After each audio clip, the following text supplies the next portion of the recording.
What's going on, everybody? It's your host, Moose, with the Buc'ing Hangover. We've made it episode 16, our special off-season, couple off-season episodes as we get close to the draft. Of course, big news, the new Buccaneers uniforms are here. We'll be here to talk about that. I got a strange gift in the mail, and I'm wearing it. I'll have to let MRod talk about that after the intro. Thanks for joining us tonight. Like we always do, welcome to the Buc'ing Hangover. Let's hit that intro.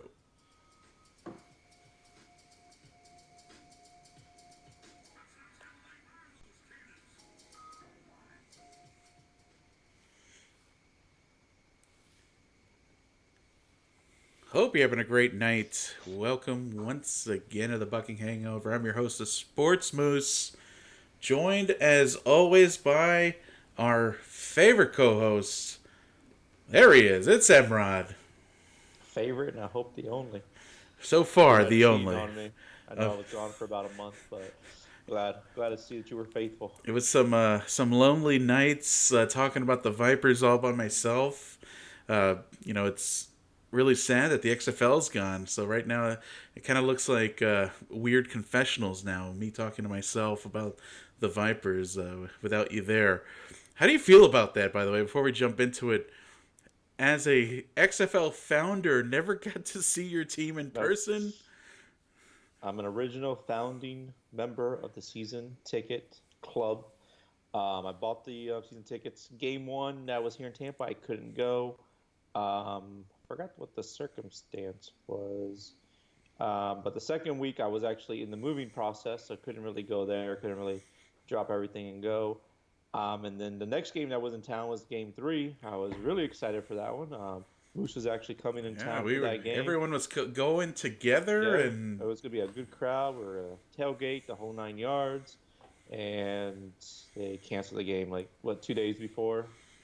And canceled game, canceled trip, and now canceled league. Yeah. So it's unfortunate. Never really got to make it to an XFL game. Had a couple buddies that went. They really enjoyed it and had a great time there. There was a banner that they took a picture of, and they made sure to write on the banner that MRod was not here. So will always be remembered for not going. But yeah, no, other than that, it was disappointing. But I don't even know if the league's coming back in 2021. By the way it looks, I think they're completely done. So we'll see what that has in store for us. Missing man, I thought funded the league for 3 years, but I guess losing all that income with WWE, not having any fans, and the unpredictable whole COVID-19 situation, maybe it was a little bit more than his wallet could expand. Yeah, absolutely. I think, like you said, they had a solid 3-year plan, but they were really pushing to play even without fans to get some of that television revenue. They had a pretty sizable TV deal, with ESPN and Fox Sports. So even with lots of cancellations happening all around them, they were trying to push to play through that week that at least we were trying to go, even if it was without fans. So, kind of rest in peace to the XFL. It's a shame. However, it's a shame. The XFL mobile app, and you can still buy XFL merchandise directly from them. So that's right, and no discounts yet. I actually was trying to snipe a shirt, and they're still selling full price. So I'm waiting. XFL, you got to start bringing those prices down. Oh, there it is. Still got mine. Very nice. I'm wearing my brand new Buccaneers jersey that came in the mail. It was number 40. It's Mike Allstott. Oh, nice. They sold a brand new Mike Allstott jersey. Don't worry about this champion logo. That has nothing to do. It's brand new. It's Nike. It's the old Nike logo right here. Anyway, we got a great show for you guys tonight. What's Super Bowl edition. That's the Predict the Super Bowl. All right. Yeah, that's right. That's the champion. That's the championship. So a fun fact there. They predetermined the Super Bowl champion at the beginning of the year. This year it's the Bucs. They sent the chip out. So get those bets in Vegas for your futures. Anyway, we've got a great show for you tonight.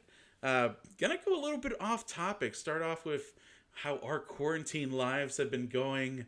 Definitely been pretty crazy on my end, working in healthcare and making stuff happen out of nothing here in Texas. And I know Emrod's had kind of a different scenario moving from the office into his now home office in Man Cave. Of course, big news is talking about Buccaneers uniforms. Finally, they're here. We'll take a good look at them. We're going to look through some of the other uniform reveals and logo reveals as well. We'll talk about the Bucs closing the free agency rush. I mean, I think they maybe are still one or two moves away from being totally done, but a couple big moves to close out the big free agency period that opened up in March. And of course, we'll talk about 3 NFL draft needs. Draft coming up in a few weeks. It's going to be probably like some sort of Zoom meeting, I guess, between all the GMs. I'm actually kind of curious to see what that is going to be like televised, having all the GMs chilling at their homes. So, pretty excited for this show, MRod. This is the second time we're taping this, by the way. If you're out there listening. If anyone's speaking about curiosity, if anyone's curious what Moose looks like in a fedora, you need to hop on YouTube and check us out. Oh, yeah. So that's right. Before we get going, like I always do, let me remind you of all the ways you can see and or listen to us. Of course, our primary source is our YouTube channel, The Sports Heap. You'll see all our shows lined up. Right now, our active shows are the Buc'ing Hangover and new show that we're working on. I'm doing some gaming just to get through this quarantine and this period of no sports. So right now, playing a few games that I'll stream live or do pre-recorded episodes. So the Sports Moose does gaming. Check us out for that. And then, of course, our podcasting platforms listed below: Apple Podcasts, Google Podcasts, Spotify, and iHeartRadio. You can find any of our shows, including this show, The Buc'ing Hangover. Due for a new episode of the Thunderdome Puckcast to talk about NHL playoffs, what that may look like coming up in July is when they're expecting to potentially do a truncated form of NHL playoffs to award the Stanley Cup. Hopefully this works in the Lightning's favor. Are they playing any regular season games? I don't think so. I think they're going to go straight into some crazy format of NHL playoffs where they're going to play in random cities like in North Dakota, Minnesota, and New Hampshire. Oh, wow. So it's really interesting, kind of a small-timey feel, playing in small rinks, so you don't have, like, I guess, television crammers looking at 20,000 seat stadiums that are completely empty and echoes and all that stuff. It'll actually be kind of cool. Almost look like a college tournament, if you will. They're playing in small rinks in college towns, so pretty excited for that. Let's kick things off, Emrod. Let's get to quarantine life. And I know you were talking about one of your shows that you were just wrapping up as we were waiting to get here to record this episode. I know I mentioned this is the second time we're recording this episode. Of course, yours truly made an error with the audio input last week. We actually had this episode recorded last week. When I put it to upload, it was only my audio, no MRod. So basically he was sitting in silence and it was me responding back to my own questions. Not a great episode, so we have to tape it again.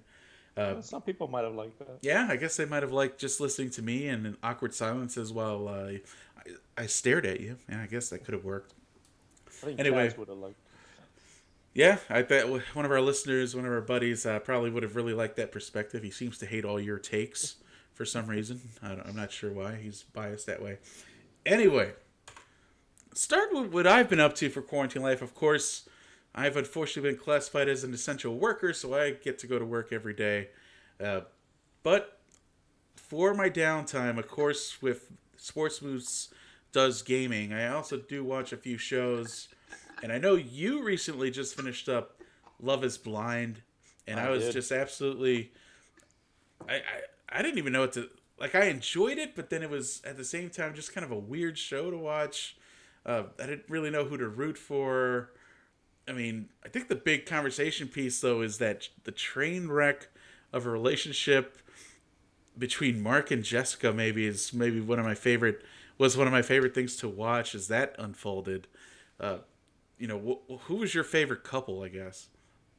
Um, I didn't really have a favorite couple, to be You know, I, honest I with didn't you. really either, right? It was like, I'm here watching this show. I'm invested now. I've watched a couple episodes.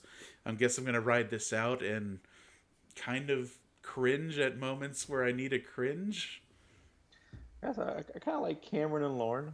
I guess they were kind of like Yeah, that pretty laid back. They super, didn't really have yeah. much drama. I mean, they had the adversity with the different races, but that seemed to not be really much of an issue. Yeah, I think they had to Uh, sprinkle in some, oh, well, she's getting second thoughts in the last two episodes. Oh, no.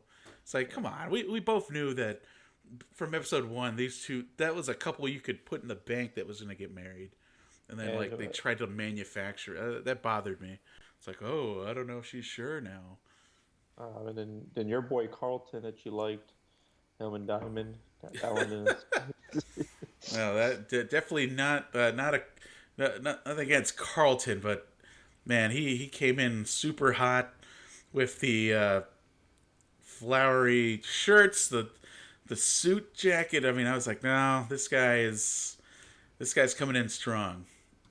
So Um, that was a really interesting moment in the show, though, and that's tough. I mean, I think what I really liked about the tell-all is, I think he realized that because I think he really went off during that episode on Diamond. I mean, I don't know if I could have taken that better than she did. I guess I know she got a little, you know, defensive as he was coming at her, but I mean that's a tough bomb to drop.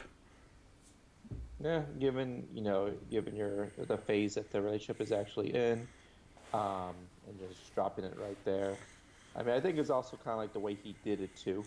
I think it's the way he dropped it. I don't think it's really like necessarily like given what his orientation was or what his thing was, but it was just the way he kind of like went about it. It was just very like I don't know how to explain it, but I think it's the way he went about it. But I mean, I mean, it's tough either way. So nobody really judged or anything like that. But I just think that was just kind of like man. And then he went off, threw her ring in the pool, started calling her names and all that stuff. Yeah, When that all she was was trying to do was take everything in. yeah, So and I think that's just a vulnerable position, and I think it was no win. I mean, when do you drop that? I mean, you can't drop that on date two like she was it's expecting. not about it's not about when you drop, it's how you drop it. Right. And it should have been more of a calm, hey, I want to talk to you about something, got to get something off my chest, have a conversation, and then talk. I think if he would have came on her a little bit more smoother and tried to have a heart-to-heart conversation with her,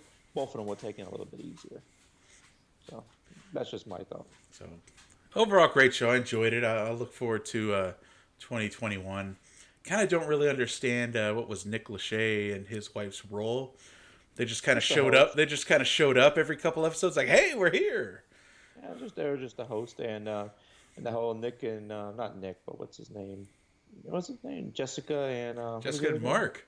Jessica and Mark. That was just doomed from the beginning Ooh. because she just got very desperate inside the pod and just said, "I'll take anybody." Yeah, speaking and him being desperate too, and then just like not picking up on. I mean, I guess he was 24. You're not going to pick up on all that. I Yeah, guess at exactly. 24, but I mean, clearly obvious, not interested. I mean, oh, yeah, I don't. That was pretty amazing to see. I think though I was pretty surprised about. Man, guy's name is I'm forgetting the guy's name. Kenny, you think about Kenny? Yeah, Kenny and well, Kelly? yeah, them and I mean even Gigi and the other dude to a degree. Damien. Yeah, Damon. Yeah, I mean because and I was happy to see them together at the tell-all because I feel like even though they disagreed, they still had that connection. I don't know. Yeah, I kind of gave Damien a lot of credit for what he did at the wedding. He knew that they needed to fix a lot of things first before Yeah, they committed that way.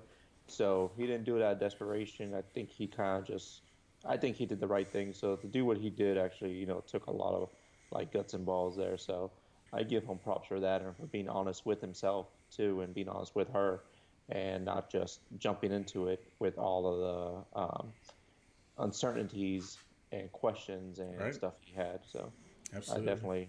definitely tip my hat off to Damien there. Some of the other shows, of course, Mass Singer, the big reveal a few weeks ago. We both called it. Hmm. Gronkowski as the White Tiger. Spoiler alert if you haven't seen it. Uh, so it's been nice to see him there, and a couple other big stars coming out. Drew Carey came out. Tony Hawk and a few others. This season's been really good. I'm And Little Wayne. Lil Wayne as the first reveal as the robot. So uh, hopefully a couple good reveals left to go in this season.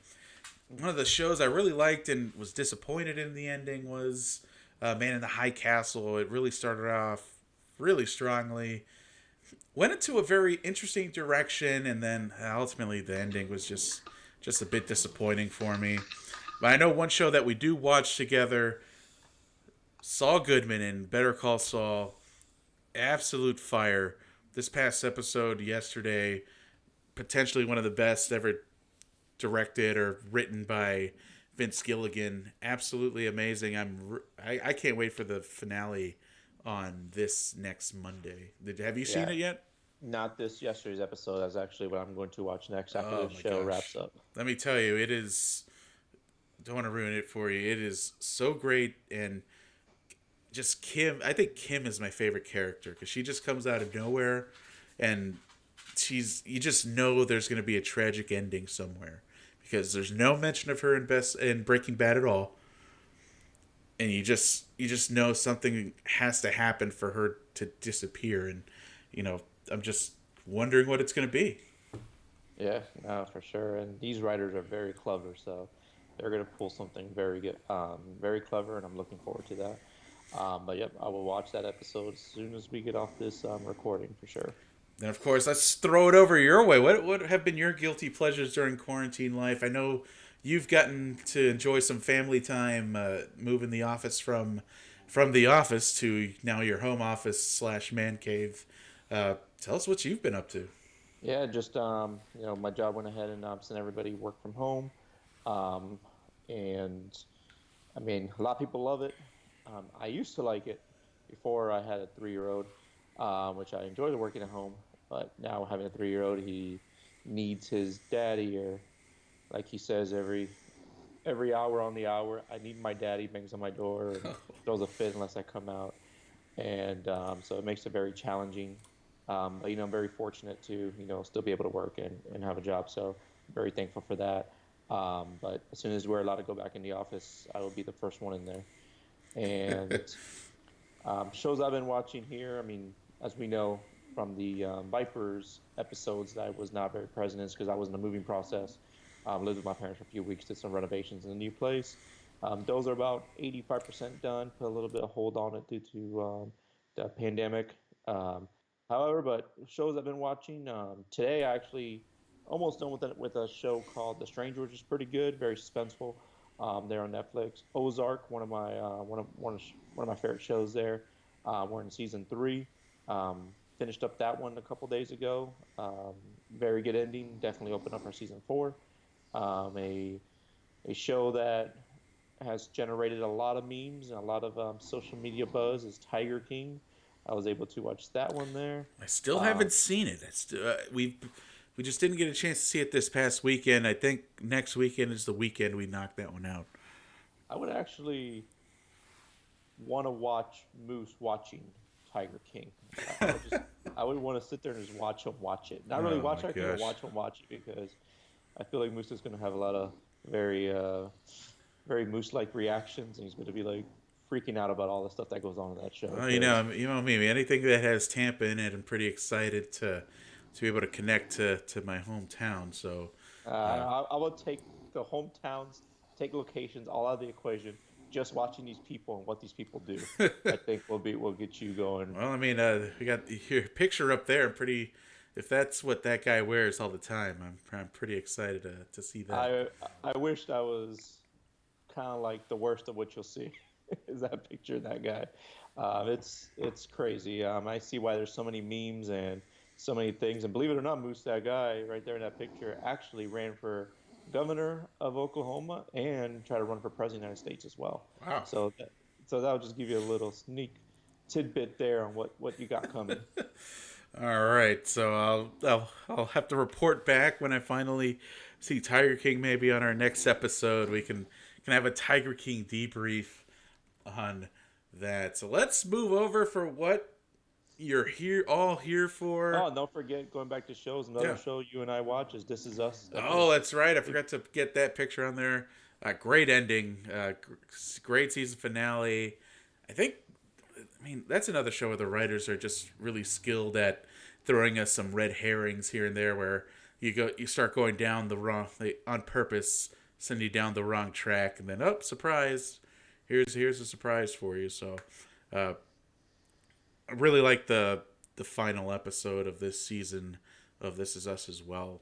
I think setting us up for the big question we had since probably episode 1 of this season. How do we end up in the, how do Kevin and Kate end up in the log cabin, I guess, without Randall? Hmm. And I think we got that answer to that. And I think what I liked though was they showed that Kevin and Randall's relationship does seem to heal at some point, uh, as they're united in that, basically Rebecca's deathbed. So that's good to see that there's a way back from what was said during the closing scenes. So, moving on to what everyone is here for, of course, the new Buccaneers uniforms have been finally released after much speculation. Lots of concepts going out there, lots of talk, lots of rumors. Uniwatch basically coming up with some mock ups that looked good, but were missing the trademark orange, especially with the Buccaneers reveal, or I guess their teaser video a month or so ago, having orange as a prominent color.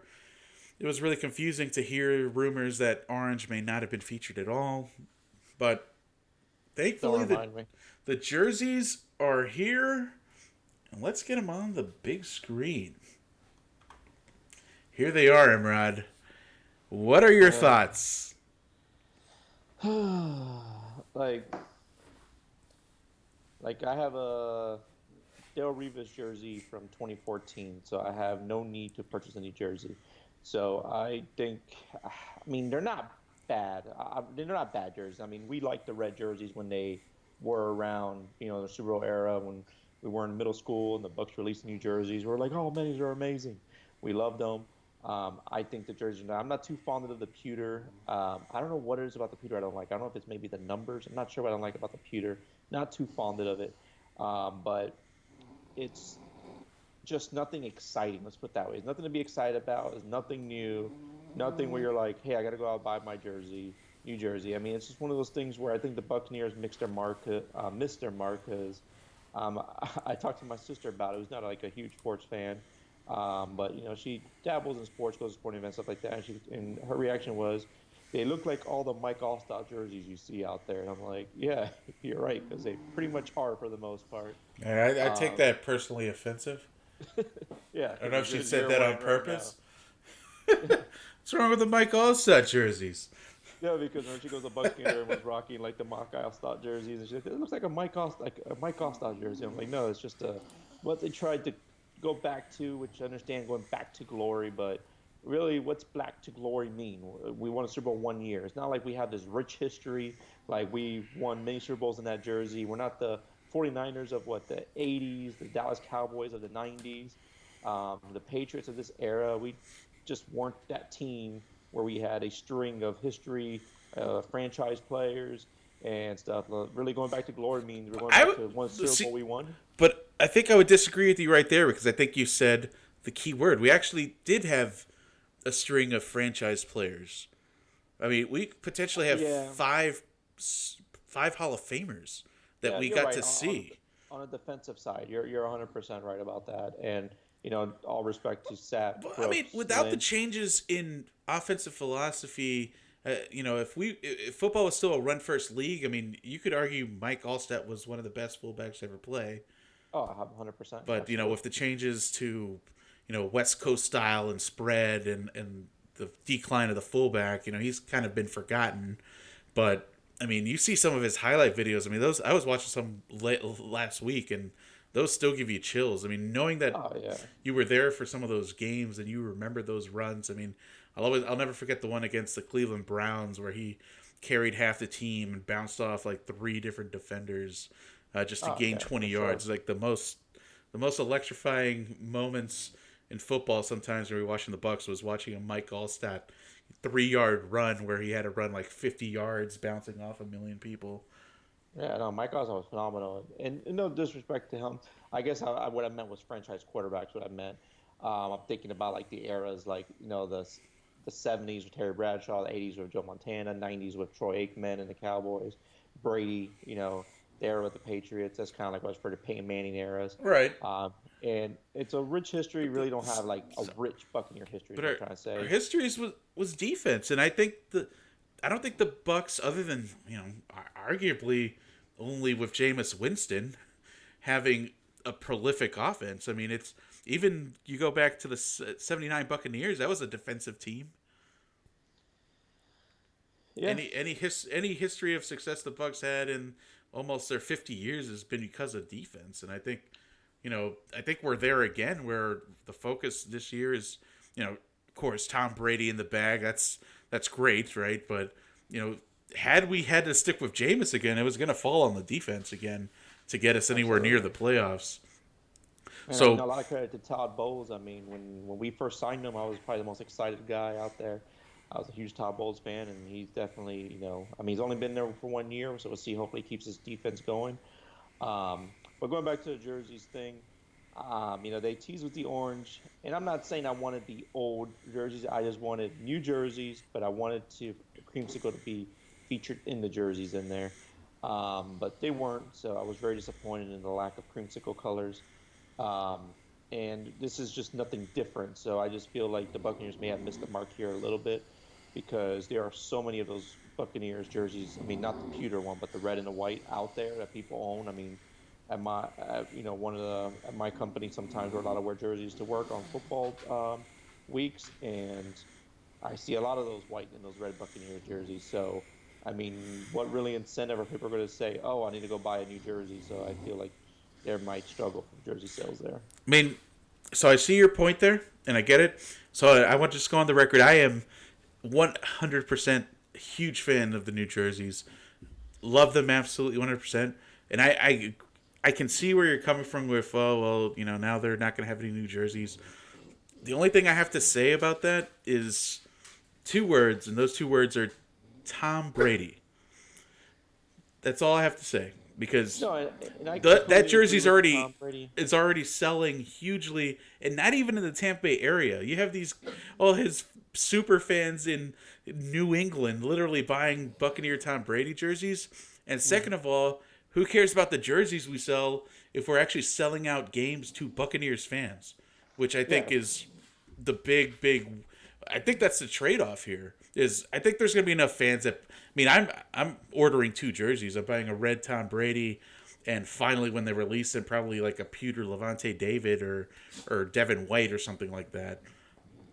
I think which there'll be is enough people cool, but the to. Tom Brady thing is just like a year or two band-aid. That's all it really is. And that's fine. And we'll talk about that, a little bit more as we get into draft watch. But I mean, that's still going to be a novelty jersey. I mean, I smile when I see a Chiefs Joe Montana jersey.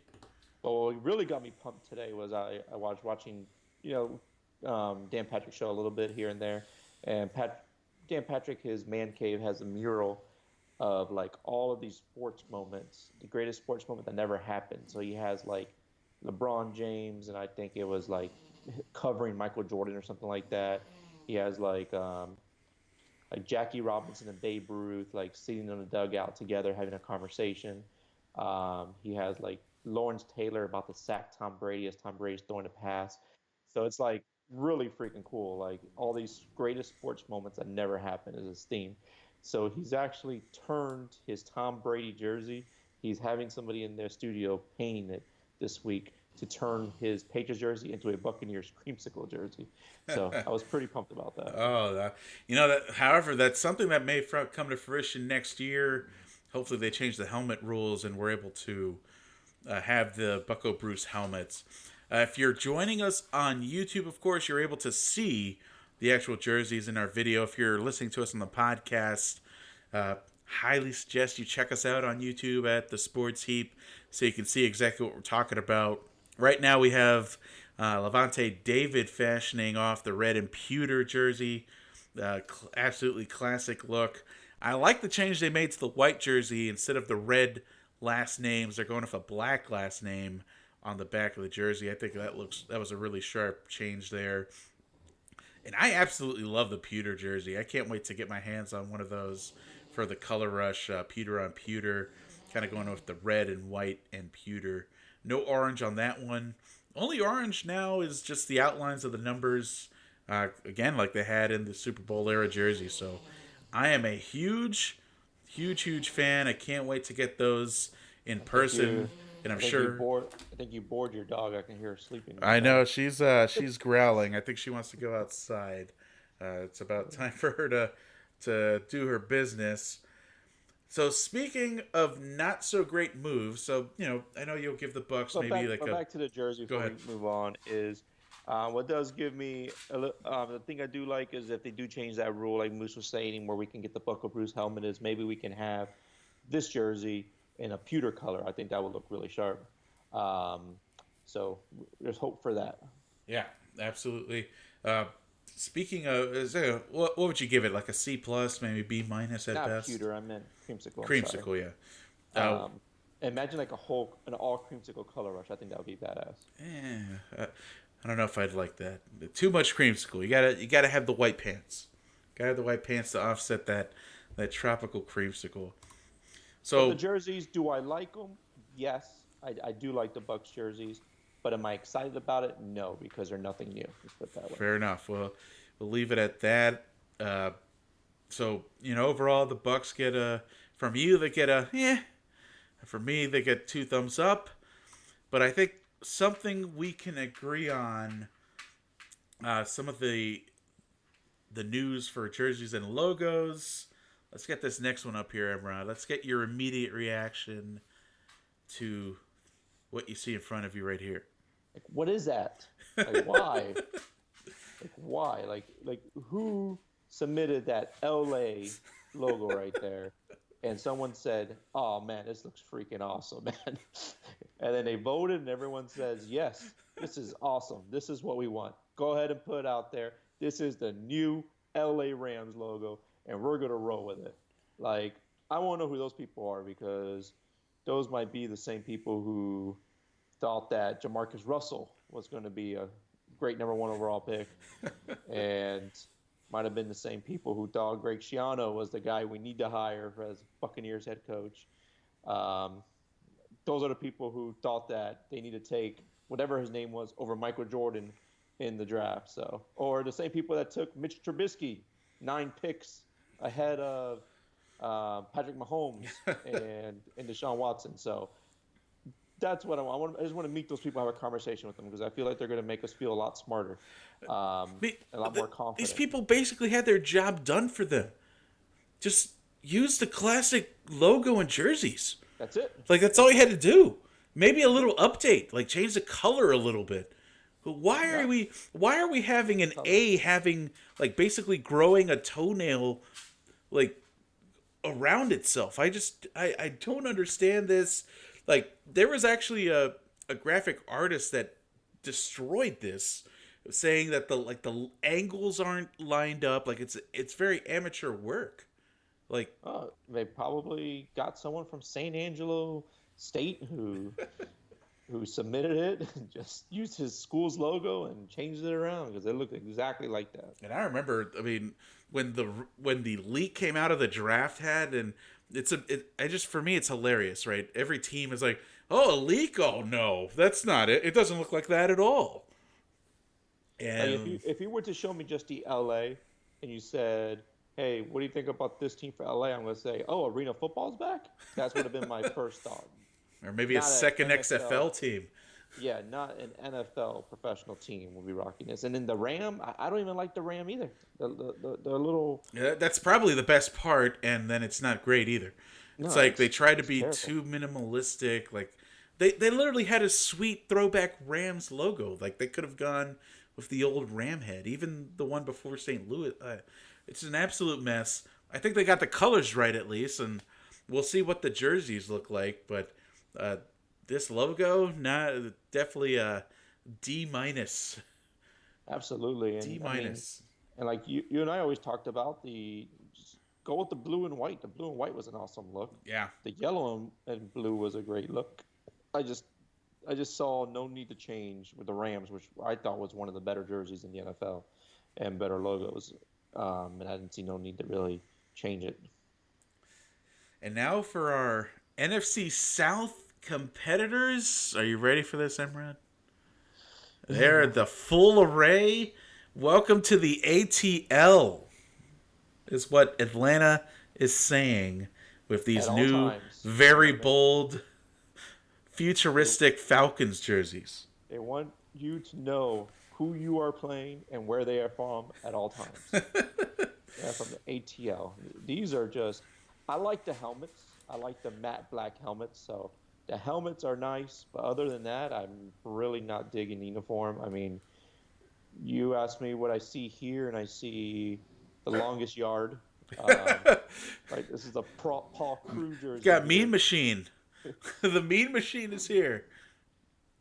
Well, the red pants and a white topping, terrible. I just don't like Yeah, that. Is that it's bad. ATL just ruins the The jersey? ATL ruins it. I think if they had removed that, like you just put like a little Falcons jersey or even just like a smaller ATL word mark. They could have actually kept the ATL, maybe minimize that by like 60%. I'd be like, oh, okay, that's cool. It's right there on the, it's kind of like your chest crest, no big deal. How do you feel about that one that fades from black to Oh my red? gosh. I remember reading the Buccaneers Reddit, and there was a huge post by a guy who swore he saw the Buccaneers jersey, and he was saying that like the Color Rush Buccaneers jersey was a gradient like creamsicle to red.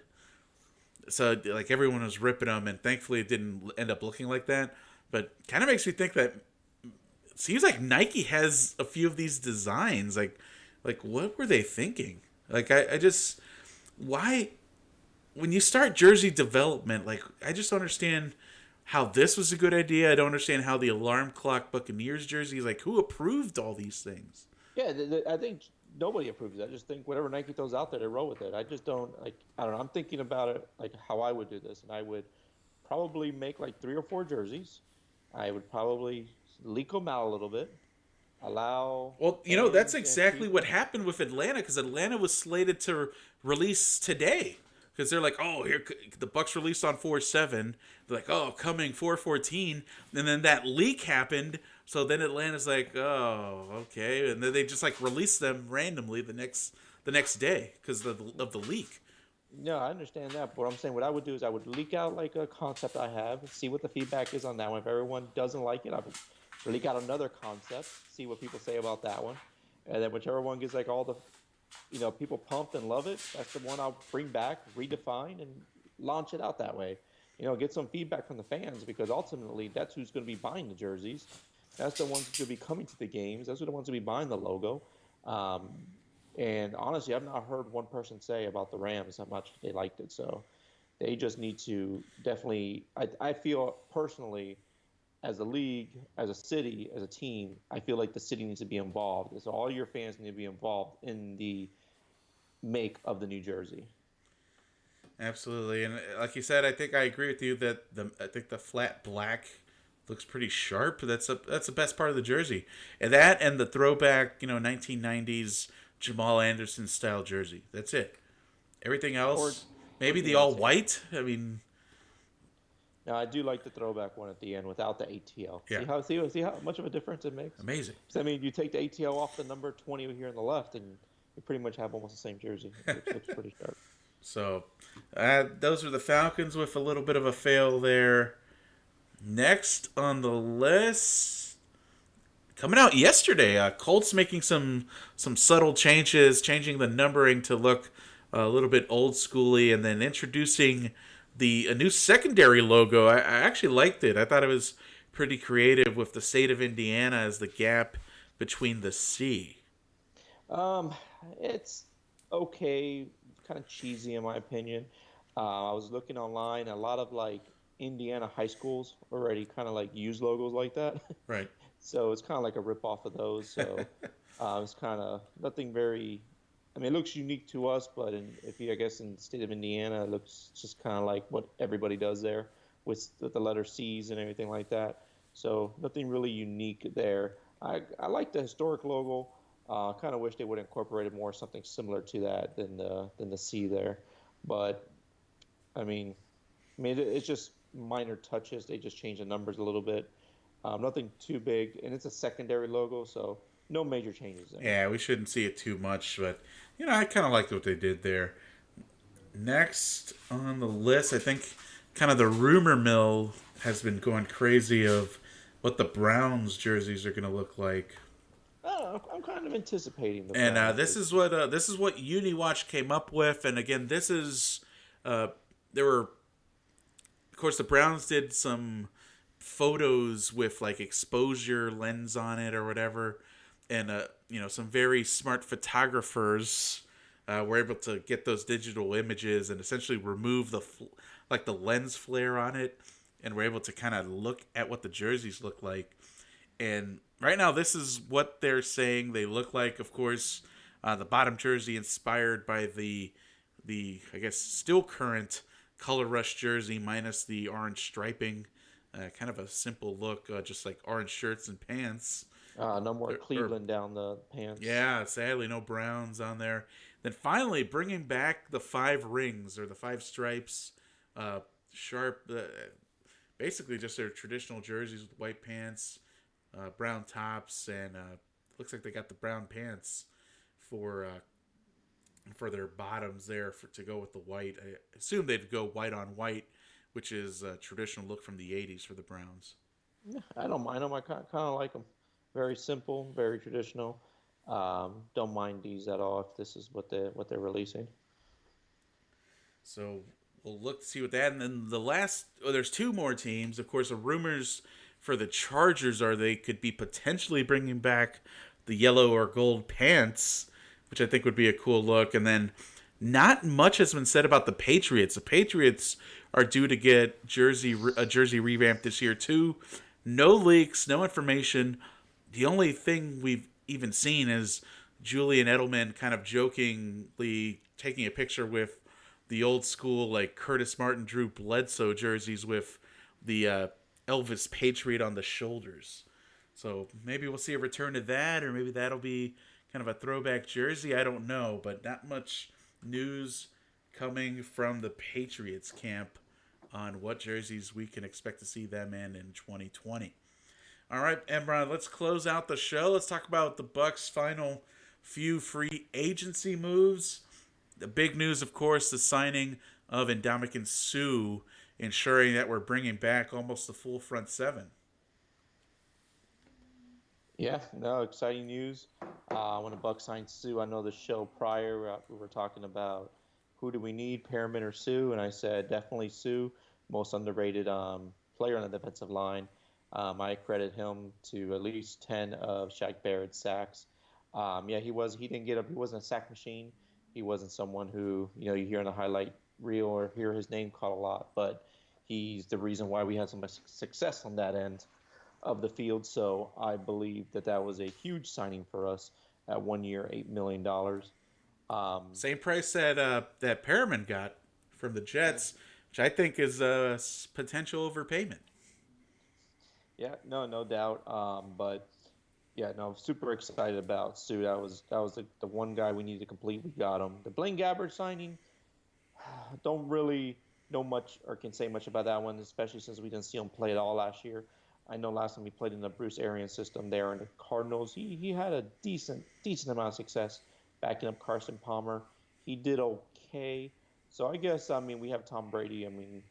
We just gotta hope Tom Brady doesn't get hurt or anything like that. But I guess Blaine Gabbert, not terrible. I'm familiar with the Arians system and how Bruce Arians does things, so he can maybe assist teaching Tom Brady the new system. And also, if he does have to be plugged in there, he's not going to be lost in the system. So, Hey, what do you think this does, though? Maybe short term for the Bucs drafting their quarterback of the future if we're having, Blaine Gabbert right behind Tom Brady for the next year or potentially 2 years. Do you think the Bucs go after a quarterback this draft, or I think ideally, it's you bring in Tom Brady. Ideally, you're making the playoffs, which means you're going to end up with a top, a late 20s pick next year. So yeah, I think it gives flexibility in the draft. So going to the draft, you don't have to be urgently drafting a quarterback, but this does give flexibility in the terms as we can go ahead and take that offensive lineman we need in the first round. Second round, we can see what we need. If we want, there's rumors about Jonathan Taylor, like one of the better running backs in college football, falling to the Bucs, which would be awesome. I don't see it happening. I see him going late first round. Um, but agreed. if he um, if he drops to us, we can go ahead and go after that. If maybe we get a great defensive back that we've been eyeing, we can go after him. So I mean, it gives us flexibilities in that terms. But if we're in the third round, for example, and some quarterback that the Bucs like happen to be there, let's just say Jake Fromm, Jacob Eason, maybe like a Jalen Hurts, they're there. We can take them. So it's not like we are desperate, but at the same time, we can fill in some needs and fill in some holes. And if that quarterback happens to be there or falls to us, we can take them at that point. And I'm But we really don't have to trade interesting up to a quarterback also. I'm really interesting. I'm really interested in what draft capital the Bucs are going to have left. I mean, latest rumors now from pretty reliable sources are Bucs are looking at trading up because I think they really like. I think they really like Jedrick Wills out of Alabama, and I don't think he falls to 14 right now. The projections are Andrew Right? Thomas out of Georgia, who's a mighty fine offensive tackle, but that I don't know if I just don't know if the gap is worth any sort of draft capital to jump up a couple spots to get someone like Becton, or it seems like Wills is potentially their target to protect Tom Brady. Yeah, definitely offensive, but I don't think we need to trade up for that. I don't think Wills is that much superior than Thomas. Because what are you really going to be giving up to move up? You're probably going to give up your first round plus maybe like a second or third Yeah, round. exactly, and Not that worth gets it. us out of the running back game unless we're fully committed to Rojo, which I think he still needs a complimentary running back, and Absolutely. I think that would be a unique experience to bring in Taylor. Uh, But no, I'd stick with Thomas unless Wills is like your next Quint Nelson or something like that.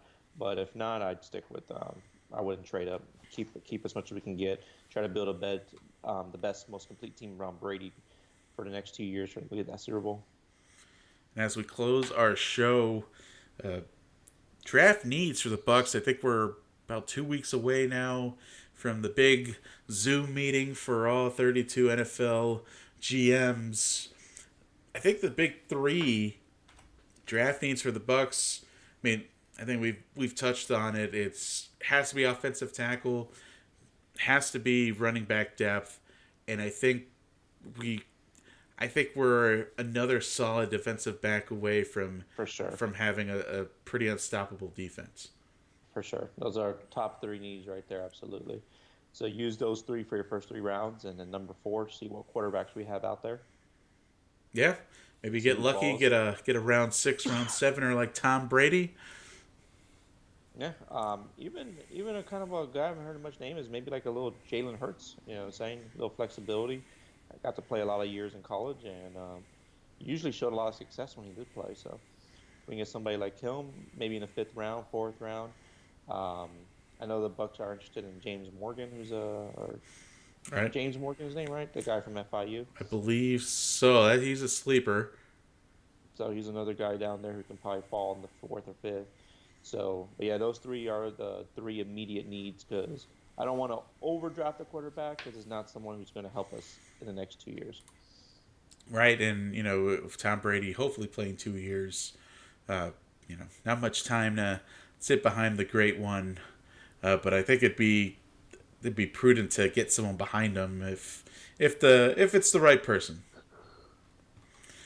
I think that brings us to the end of our show. And a nice long one here. It's been a while since we've had a good episode of the Bucking Hangover. Appreciate you guys listening to us on podcasts or podcasting platforms or watching us on YouTube. Always great to have comments and crowds and the feedback from friends and family.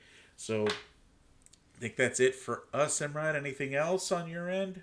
No, I think that's it. Well, maybe hopefully next week we'll have our sports heap mock draft Yeah, yeah, and we'll start for working on for that. 14 picks. We'll do a mock And then draft. We'll pretend. I think we'll probably alternate, right? Maybe we'll kind of go through the draft order and pretend that we're the opposite teams. Like maybe you'll take the odds or I'll take the evens or whatever, and then we'll have our mock draft, and we'll draft up to pick number 14, up to the Buccaneers. yeah, sounds like a plan. Well, that's been it for the Bucking Hangover Quarantine Edition. Stay safe out there. Hope you are doing well and your families are doing well. Make sure to follow us again on Twitter. You see our handles down below. For me, Moose, at Moose underscore TSH. And for Emrod, at Emrod underscore TSH on the Twitter machine. Make sure to hit us up. And make sure to check out all our shows on YouTube and on your favorite podcasting platforms. We'll have this one up as soon as we can. That's been it for us at the Bucking Hangover. We'll see you in a few weeks for episode number 17, the draft edition episode. Have a great rest of your week. Stay safe out there. We'll see you next time on the Have a great Bucking night. Hangover. Good night.